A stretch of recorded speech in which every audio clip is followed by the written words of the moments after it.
آیا تا به حال به این فکر کردید که مغز شما چطور میتواند تمام احساسات، افکار و حتی واقعیت‌های شما را بسازد؟ تصور کنید که تمام خاطرات شما، آنطور که فکر میکنید، ممکن است اصلا به شکل واقعی در مغز شما ثبت نشده باشد. آیا واقعا آنطور که فکر میکنید میتوانید مغز خود را درک کنید؟ تحقیقات علمی نشان می‌دهند که بخش‌های بسیاری از مغز انسان هنوز برای دانشمندان یک معما هستند. از قدرت‌های پنهان مغز تا رازهایی که شاید هیچگاه برایمان فاش نخواهند شد. امروز با هم به این معماها خواهیم پرداخت و برخی از عجیب‌ترین اسرار مغز انسان را کشف خواهیم کرد. آماده‌اید تا مغز خود را از زاویه‌ای کاملاً جدید ببینید؟ پس با ما همراه باشید. مغز انسان دارای بیش از 86 میلیارد نورون است که همگی به صورت پیچیده و هماهنگ با یکدیگر کار می‌کنند. هر نورون می‌تواند هزاران ارتباط با سایر نورون‌ها برقرار کند که این شبکه پیچیده در نهایت به پردازش اطلاعات، تصمیم گیری، احساسات و حتی خاطرات ما می‌انجامد. آیا می‌دانستید که مغز انسان به طور متوسط تنها 20 وات انرژی مصرف می‌کند؟ این میزان انرژی کمتر از یک لامپ کم مصرف است، اما این مقدار انرژی کافی است تا بیش از 70,000 میلیارد عملیات در هر ثانیه انجام دهد. قدرت پردازش مغز چیزی شبیه به یک ابر کامپیوتر بی‌نظیر است که در حالی که انرژی کمی مصرف می‌کند، قادر به انجام هزاران عملیات پیچیده است. حافظه یکی از بزرگترین معماهای مغز است. چگونه مغز می‌تواند میلیاردها اطلاعات مختلف را ذخیره کرده و در لحظات لازم آنها را بازیابی کند؟ طبق نظریه علمی، حافظه در مغز از دو فرایند اصلی تشکیل می‌شود: ذخیره سازی و بازیابی. اما نکته جالب این است که مغز قادر به بازیابی اطلاعات نه به طور کامل، بلکه به صورت مؤثر و مرتبط با موقعیت هاست. در یک آزمایش جالب، دانشمندان متوجه شدند که حافظه انسان در واقع دقیقاً به طور کامل اطلاعات را ذخیره نمی‌کند.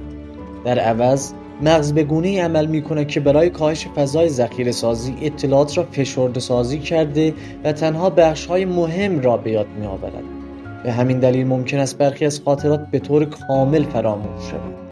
آیا واقعاً مغز انسان می‌تواند توانایی‌های فراتر از حد معمول داشته باشد؟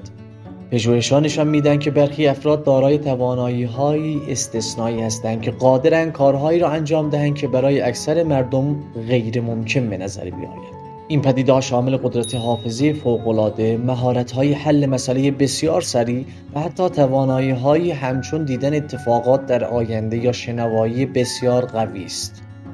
در یک مطالعه که بر روی حافظه فوق‌العاده افراد انجام شد، برخی از شرکت کنندگان توانستند بدون هیچ تمرینی بیش از 100,000 کلمه را در حافظه خود ذخیره کنند. این توانایی نشان می‌دهد که مغز انسان پتانسیل هایی دارد که هنوز کاملا کشف نشده‌اند. خواب یکی دیگر از جنبه‌های پیچیده مغز انسان است. در طول خواب، مغز فعالیت‌های زیادی را انجام می‌دهد که شامل تقویت حافظه، پردازش احساسات و حتی حل مسائل پیچیده است. تحقیقات نشان داده که مغز در طول مراحل مختلف خواب، از جمله مرحله خواب عمیق (REM), به مرور اطلاعات و خاطرات پرداخته و آنها را سازماندهی می‌کند.